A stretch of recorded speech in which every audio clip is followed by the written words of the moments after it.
Bonjour, bande nyonso bazolanda biso partout na sango ya Congo. Je crois que lobi bomona ki biso te tozalaki quelque part toujours na cadre ya koluka ba information bato nyonso bazalaka abonné na sango ya Congo. Esengeli bozala toyokana tomonana pona koyeba nini makambo ya mboka ezoleka na kati ya mboka na biso. Lelo tozala moi quelques sujets bela kolobela bino. Les programmes du 100 jours de président Félix Tshisekedi depuis l'arrestation ya ba directeurs généraux accompagné du directeur du cabinet du président de la République. Quelle est la suite maintenant face à l'attaque ya Batalamuka? Et deuxièmement, M. Mouna Akere, l'avocat camerounais qui était l'opposant camerounais, le président Félix Tshisekedi a fait expertise pour la lutte contre la corruption dans l'agence où ils ont dépendre de la présidence. Et enfin, le dossier maintenant, le directeur général de l'OGFREM plutôt, na fuite, a mis déjà dans l'ambassade de Tanzanie, Oyo, bénissaké par la Cour de cassation. Ça fait au moins 6 mois passés depuis qu'il a reçu la première invitation ainsi que la deuxième invitation.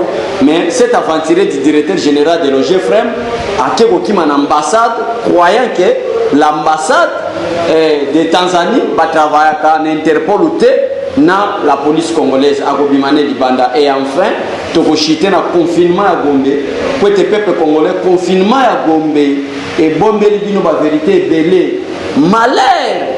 Na bato nyonso bazako loba mabe pona président Félix Tshisekedi malheur na bino parce que yango ekomi komona na miso vraiment sans plus tarder ngongeza ngonga batebele bafani na bandako bazozela bayoka mwana na bango ndeko na bango grand frère petit frère na bango abeshole nini ya pesi ya sikalelo. Donc peuple congolais confinement ya Gombe eza ya koyinda opesi mbwa boya kamelelo ngwa ndimi parce que na kati ya Gombe nzoka nde ezaki na ba résidence ya ba haut dignitaire de la République comme ikolo bakasho biso tokotanga suba kombo te na kombo ya dignité batu ebele o ba travailler na gouvernement Kabila basala Gombe lokola ba résidence na bango na bakasho et na confinement oyo décrété par l'ordonnance numéro 4 par l'article 85 de la Constitution oyo memi biso na état d'urgence ya Covid-19 oyo ndeba c'est bravo na ba service de sécurité ya République démocratique du Congo ndeba ke ko découvrir peuple congolais que ba résidence ya batebele ezalaki bakasho baki kokuta batebele babimaka mikwa nzoto sila pour soit pas bekanga mana mikwa o bakangai.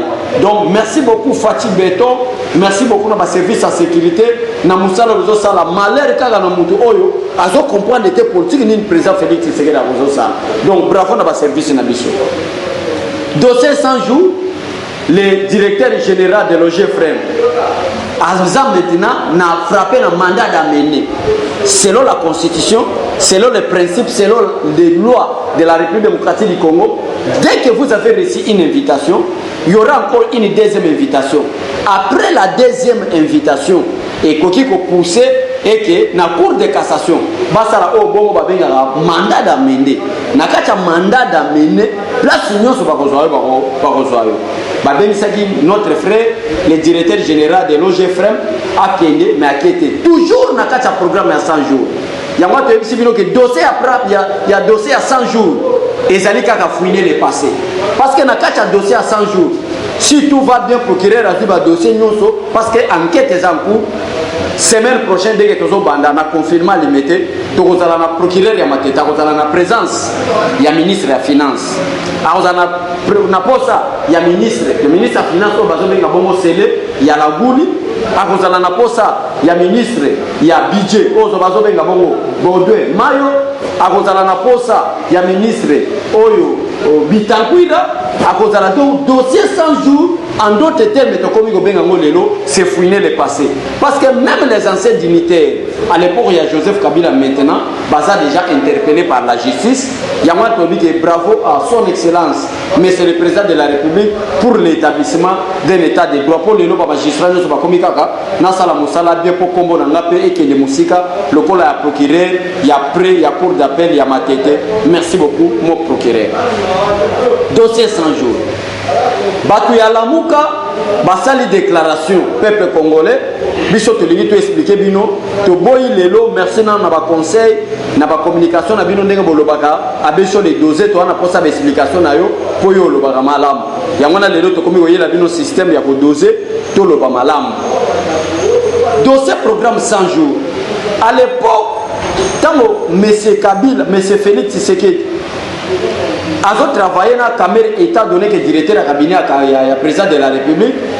Moi, tout les politiciens, Balamuka, la déclaration que non, le président Félix Tshisekedi est tenté de soutenir Vital Kamerhe.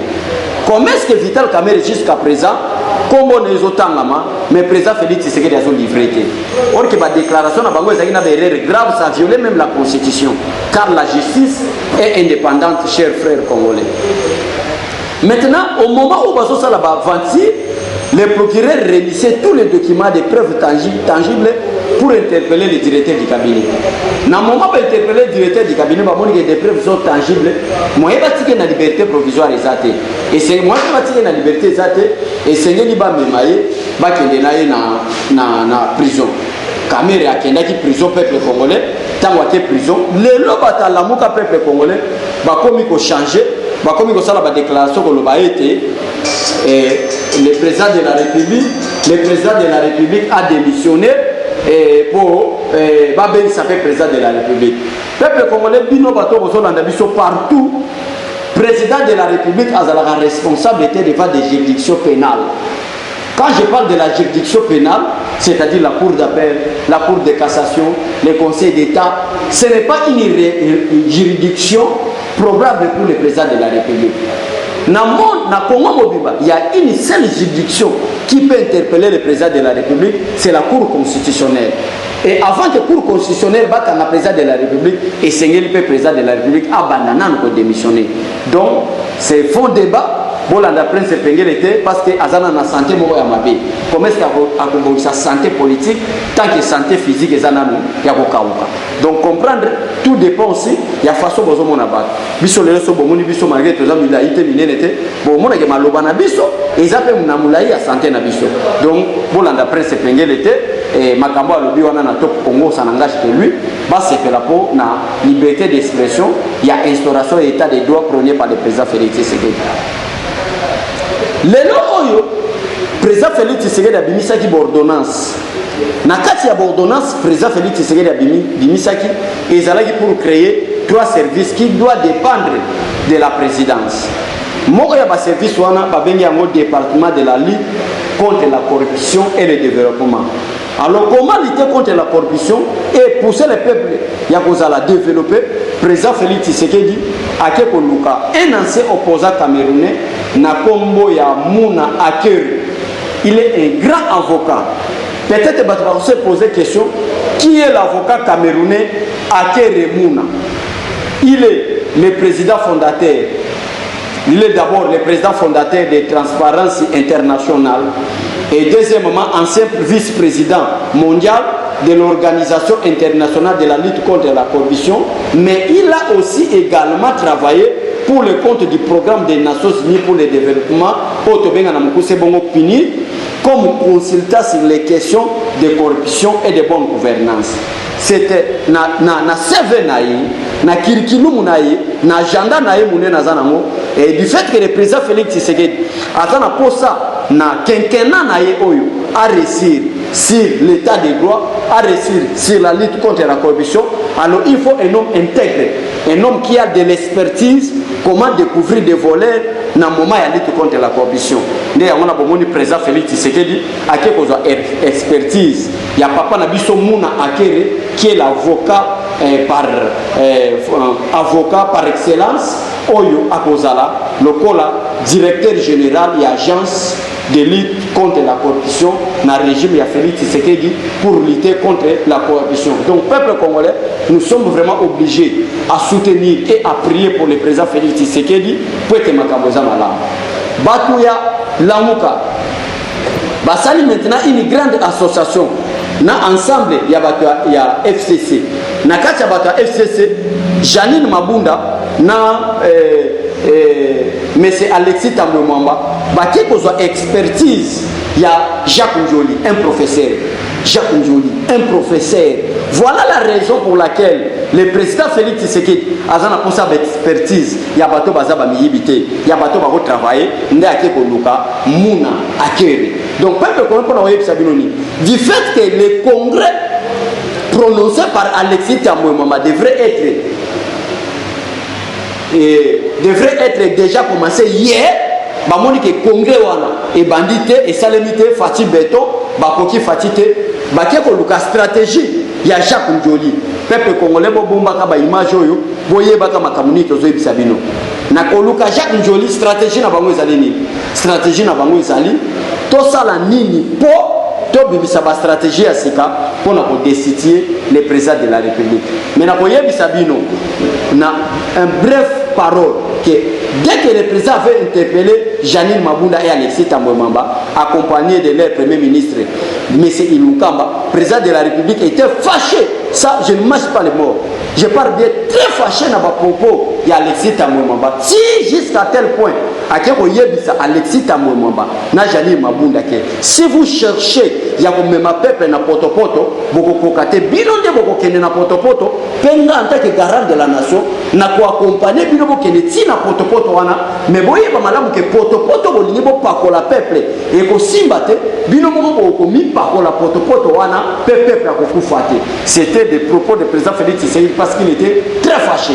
Mais à cause de cela, baké ko lukande expertise ya Njoli basa la maintenant na ba chambre noire na bango comment destituer le président de la République mais ba kokokate parce que Félix Tshisekedi azab béton Félix Tshisekedi azali président oyo nzambe ndazo protéger pour na sécuriser le peuple congolais. Donc peuple congolais boza toujours connecté na nzela ya sangwa Congo chez nos biso to tikali libella pour être na opesa bino ba information du jour.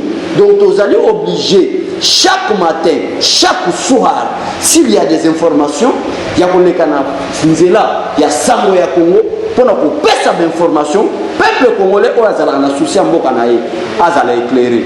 Félix Tshisekedi a un lam pour nous battre Babengi Bisso.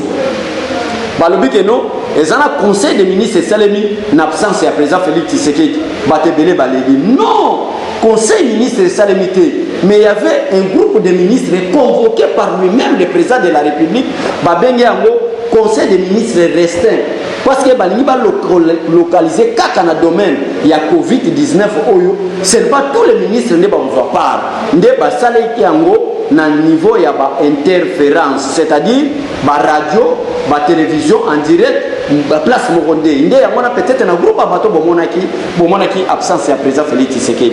Président Félix Tshisekedi se porte très bien azali malamu, mais ngana promettre ka peuple congolais après confinement ya République démocratique du Congo. Bogoye ba qui est Félix Tshisekedi. Parce que pendant ce moment de confinement, il y a des grandes choses qui sont en train de s'opérer au même avancement après confinement. Vraiment, vous allez malamu, ma bonne délicat quand le président Félix Tshisekedi l'envoyé de Dieu pour le peuple congolais n'a qu'à malheur. Voilà, moi mon cœur d'information, tous allez qui n'ont ya kopé sabino, yangwana na ba famille na bino na mabota na bino, botika la malamu, nzambe abate na bino. Bye bye.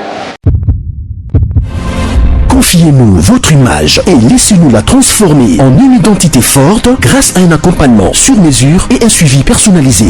De la communication institutionnelle au marketing politique et commercial, Eshima vous apporte des solutions grâce à une parfaite connaissance des outils de l'information et de la communication. Contact 085 113 44 44 085 113 44 44. Eshima Magazine, un nouveau standard d'information.